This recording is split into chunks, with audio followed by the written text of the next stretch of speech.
यम प्रव्रजन्तमनुपेतमपेत कृत्यम द्वैपायनो विरह कातर आजुहावा पुत्रेति तन्मयतया तरवो विनेदुस् तम सर्वभूत हृदयं मुनिमानतोऽस्मि।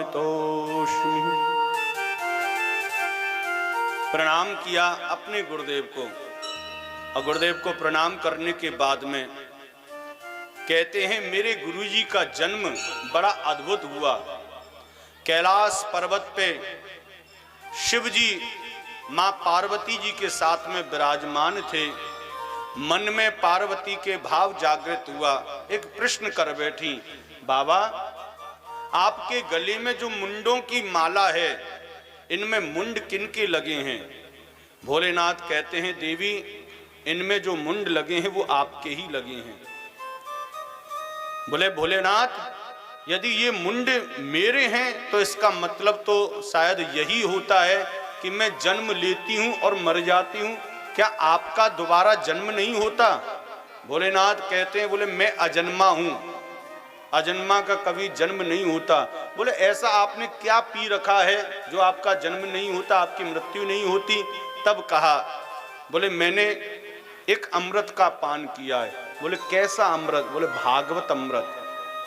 पार्वती जिद पर अड़ गई, बोले इस भागवत अमृत को मुझे भी पिला दो, क्योंकि जब एक पंडित दो प्रेमी और प्रेमिका का विवाह कराता है तो उस समय वचन भरवाता है कि वचन भरो कि आप जो है इनका साथ निभाएंगी 7 जन्मों तक। मां पार्वती भोलेनाथ से कहते हैं महाराज मैं तो हर जन्म में मर जाती हूं, मैं मरना ही नहीं चाहती, ऐसी कृपा कर दो कि मैं जीवन पर्यंत आपके साथ में ही बनी रहूं। बोले देवी कथा सुननी पड़ेगी 7 दिन तक। बोले मंजूर है। बोले सो गई तो गड़बड़ हो जाएगी। बोले सोऊंगी नहीं, मैं कथा सुनूंगी। तो एक काम कर जा, कैलाश पर्वत पर जितने भी जीव जंतु हैं सबको भगा दे। बोले क्यों? बोले इस अमर कथा को यदि किसी ने पीछे बैठकर सुन लिया तो अपराध हो जाएगा, और हो सकता है उस कथा को श्रवण करने के बाद में वह उस कथा का दुरुपयोग करना प्रारंभ कर दे, क्योंकि कुबुद्धि जागृत होती है जब हम मंदिर के पीछे प्रणाम करते हैं या पीछे बैठकर कथा को श्रवण करते हैं। भगवान की छाती पर धर्म का निवास होता है और भगवान की पीठ पर अधर्म का निवास होता है। कभी भी पीठ पीछे प्रणाम नहीं करना चाहिए।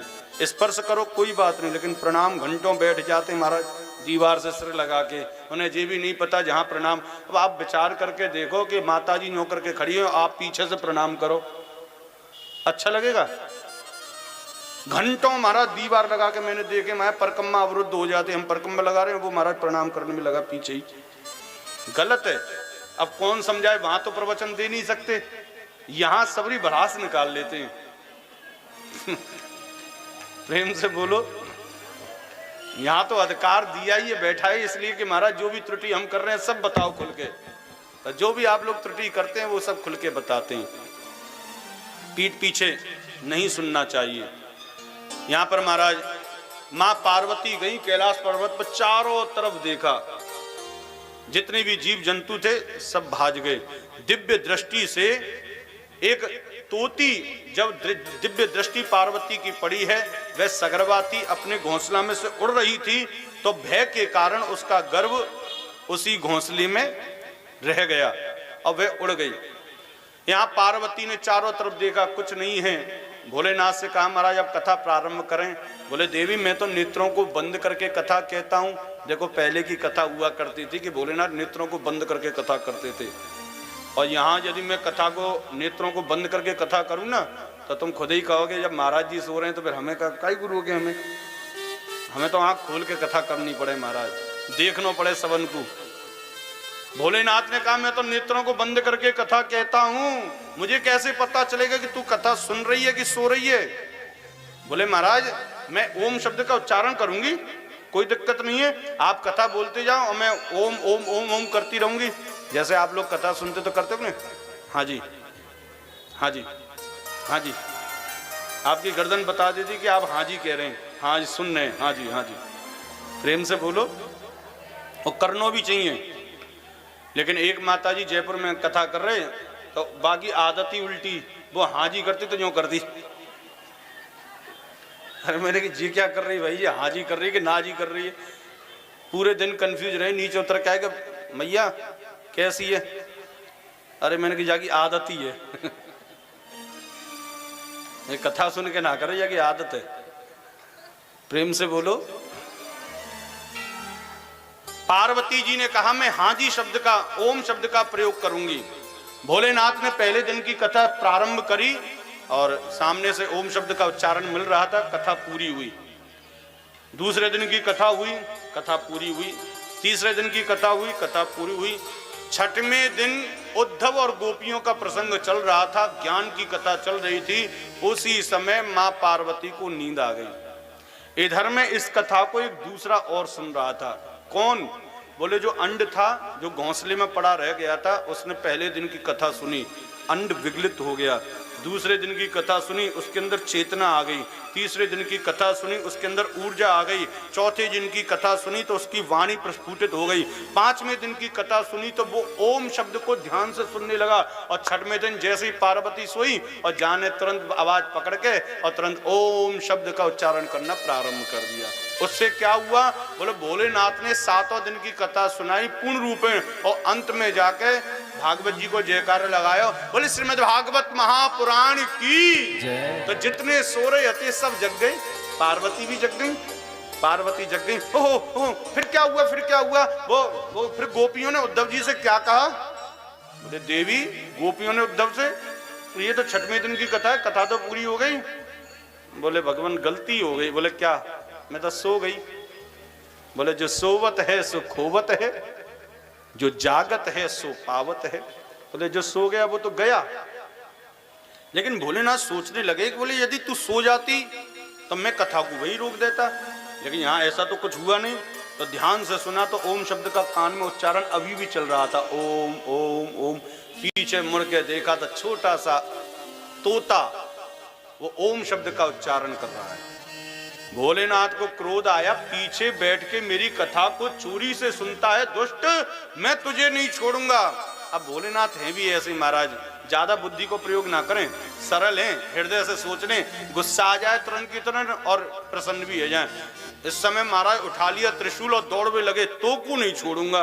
वो छोटा सा तोता मैंने जब बाबा का है वो बाबरो है वो महाराज जी, तो मेरे पीछे नेक्स्ट से जीव मार भी काट। तोता भी आगे आगे भागो, भोलेनाथ बात त्रिशूल लेके दौड़ रहे पीछे पीछे। नीचे चलोगे वो तोता नीचे महाराज एक कुटिया बनी होती, वह कुटिया में श्री व्यास जी महाराज, श्री कृष्ण द्वैपायन श्री व्यास जी महाराज रहो करते। उनकी पत्नी जिनको नाम हो बिटका देवी, बाने जैसे ही महाराज जमाई ली, सुबह सुबह को भक्तो जैसे ही जमाई ली, तोता ने बहुत सुंदर रास्ता देखो और उड़ के सीधो वहां की मोहरे में जाके अंदर जाके बैठ गो, बिटका के गर्भ में जाके। अब भोलेनाथ आए, दरवाजा खटखटाया, बोले व्यास दरवाजा खोल। बोले आप कौन? बोले मैं शिव। बोले कौन शिव? बोले मैं शिव शंकर। बोले कौन से शिव शंकर? अरे मैं कैलाश पर्वत पे रहता वो भोलेनाथ बाबा। व्यास जी महाराज चौंक गए, मेरे दरवाजे पर भोलेनाथ?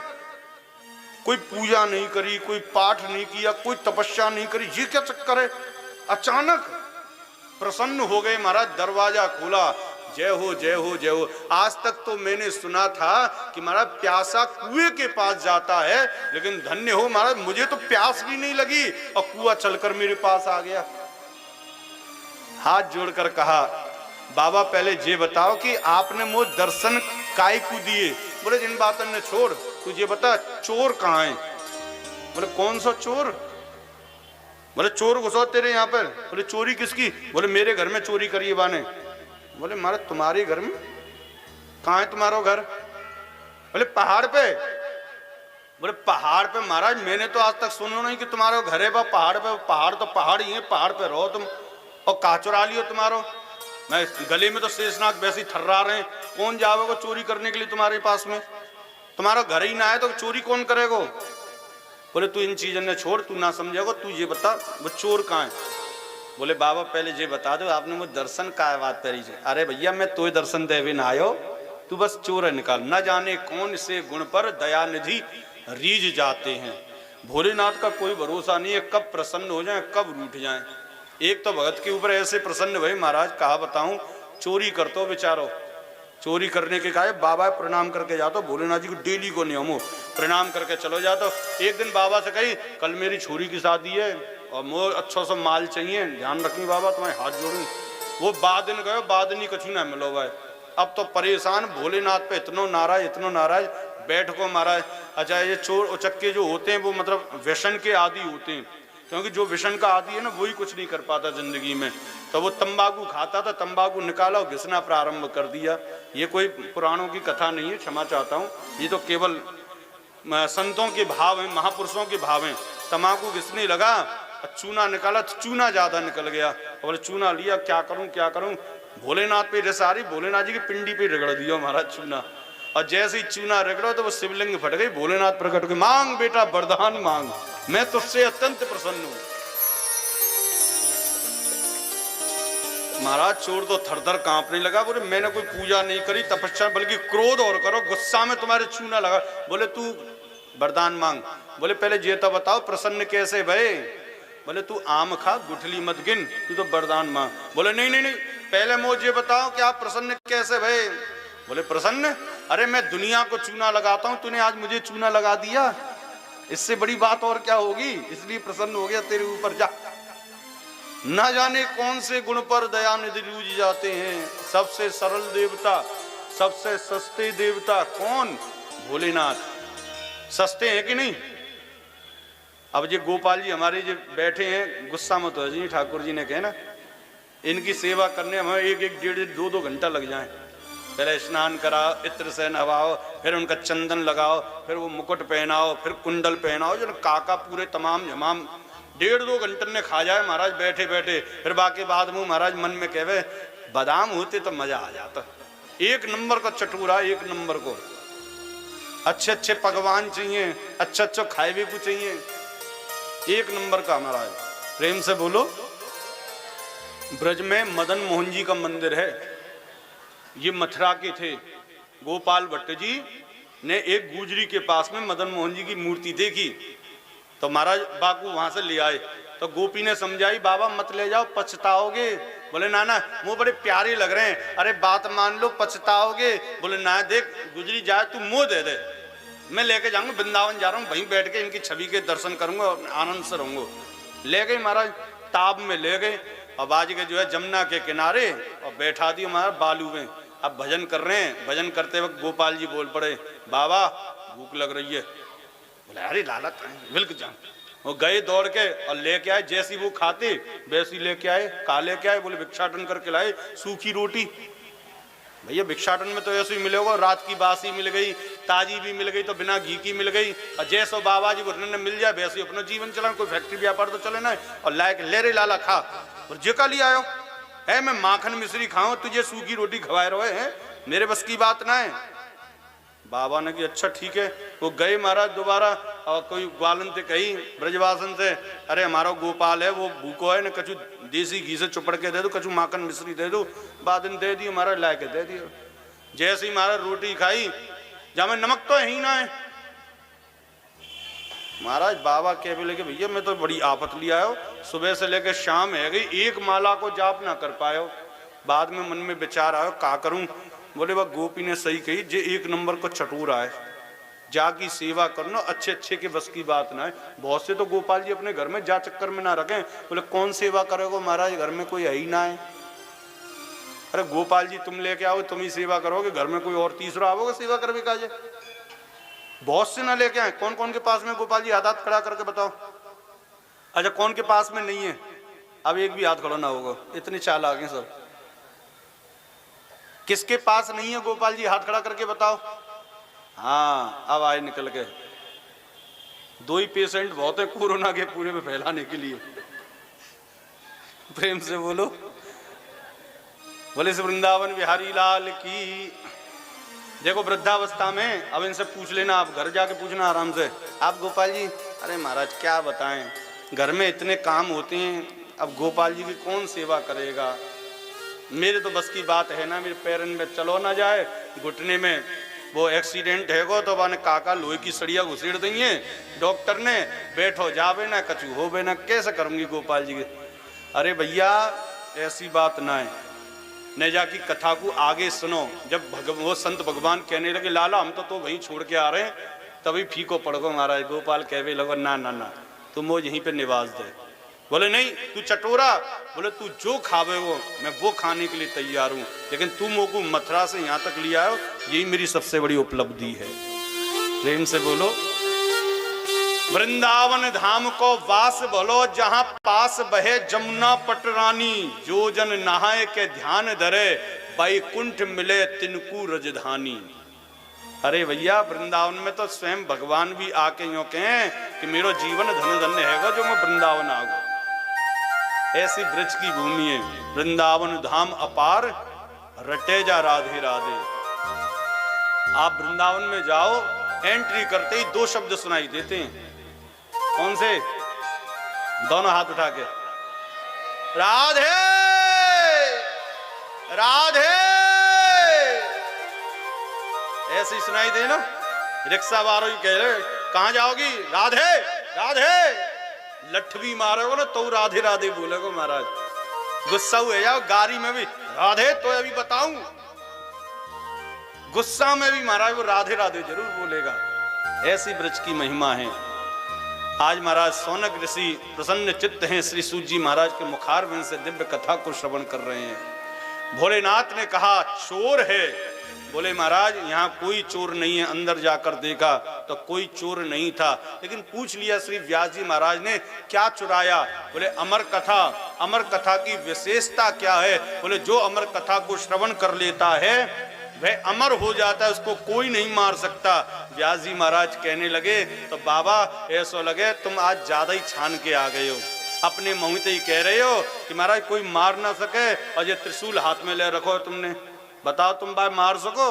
तब भोलेनाथ जी की खोपड़ी घूमी है। अरे व्यास मैं तो भूल ही गयो, जब मैंने कथा सुनी लई तो फिर मैं मार कैसे सकूं? अब चाहे मैंने आगे ते सुनी हो और चाहे मैंने पीछे ते सुनी हो। भैया हाई स्कूल में यदि तुम्हारो बच्चा पढ़े, चाहे वो झूठ मूठ को, चाहे वो पूरी साल मेहनत ना करे, पास हो जाए चोरी से तो पास ही मानो जाए, और चाहे मैंने 365 दिन मेहनत करियो तो पास हो जाए तो वो पास ही मानो जाए कि नहीं? नकल से बच्चा पास हो जाए तो पास है, अकल से बच्चा पास हो जाए तो भी पास ही है। तो भागवत कथा महाराज कैसे भी सुन लो, कल्याण तो जरूर करेगी, चाहे पीछे बैठ के सुन लो चाहे आगे बैठ के सुन लो। गुरुदेव श्री सूत जी महाराज सौनक ऋषियों से कहते हैं 12 वर्ष तक बिटका के गर्भ में रहे। 12 वर्ष बाद में नारायण भगवान प्रकट होके आते हैं। कश्यप ऋषि श्री व्यास जी महाराज के अनुनय विनय करने पर नारायण भगवान प्रकट होके आते हैं। नारायण भगवान से श्री सुखदेव जी महाराज कहते हैं कि महाराज बाहर तो आऊंगा केवल एक शर्त पर। बोले क्या है शर्त? बोले आपकी माया मुझे न सताए तो मैं आऊंगा, नहीं तो नहीं आऊंगा। बोले ठीक है तथास्तु, बोल दिया। यहाँ पर महाराज श्री सुखदेव जी महाराज 12 वर्ष बिटका के गर्भ में रहकर बाहर आए हैं। नालक छेदन संस्कार भी नहीं हुआ, स्वयं हाथ से काट के और गले में कंधे पर डालकर जंगल में निकल गए। यहाँ पर पिताजी महाराज आज रोते रोते हा पुत्र हा पुत्र हा पुत्र यम प्रव्रजंत मनुपेत मपेत कृत्यम द्विपायनो विरह कातर आजु हावा। विरह से कातर होकर आज श्री सुखदेव जी महाराज के पिताजी श्री व्यास जी महाराज हा पुत्र करते हुए पीछे लगे हुए हैं। आज महाराज कुछ क्षण के लिए श्री सुखदेव जी महाराज रुके हैं, केवल एक शब्द कहा, पिताजी आप विद्वान हैं, पिताजी आप वो हैं जिन्होंने नारायण भगवान को मेरे सामने प्रकट कर दिया, आप हैं जिनकी वजह से मैंने जन्म लेते ही नारायण भगवान के दर्शन करे हैं। लेकिन आप यहाँ पर एक गलती कर रहे हैं, जितना पीछा आप मेरा कर रहे हैं ना, इतना पीछा यदि आपने नारायण का कर लिया होता तो नारायण की गोदी में आप बैठे होते। मेरा पीछा मत करिए, मैं तो 1 रुपए का सिक्का हूं, जिसकी जेब में जाता हूं जेब वाला हमेशा कहता है बोले ये मेरा है, परंतु सिक्के से कोई नहीं पूछता कि बोले तू किसका है, उससे कोई नहीं पूछता। वो सिक्का तुम्हारी जेब में जाता है, मोबाइल में अटका होगा तो मोबाइल निकालोगे, फिर वह सिक्का देखोगे हाँ भाई है साहब है, लेकिन वो सिक्का 1 घंटा 1.5 घंटा आपके पास में होता है और दूसरी क्षण दूसरे की जेब में चला जाता है। ये रिश्ते और नाते कुछ ऐसे ही हैं। आज अपने हैं कल पराए, 2 मिनट में हो जाते हैं। बेटा को पाल पोस कर बड़ा किया है, किसको पता है उसके भविष्य के बारे में? किसको पता है? न जाने कितनी माताएं वृद्धाश्रम में पड़ी हुई हैं, न जाने कितने पिता एक बेटे की चाह के लिए रो रहे हैं। ये सब रिश्ते हल्के हैं। ठाकुर जी से रिश्ता बनाओ, ठाकुर जी से प्रेम करो और वहां कामना की दृष्टि रखो। बस वहां तो यही सोचो, बेटा को पढ़ाया लिखाया क्यों? बोले बुढ़ापे में थोड़ी सी लठिया को काम कर जाए तो बढ़िया, ना करे तो कोई बात नहीं, कर जाए तो ठीक, और ना करे तो हमारो सहारो तो केवल गोविंद है।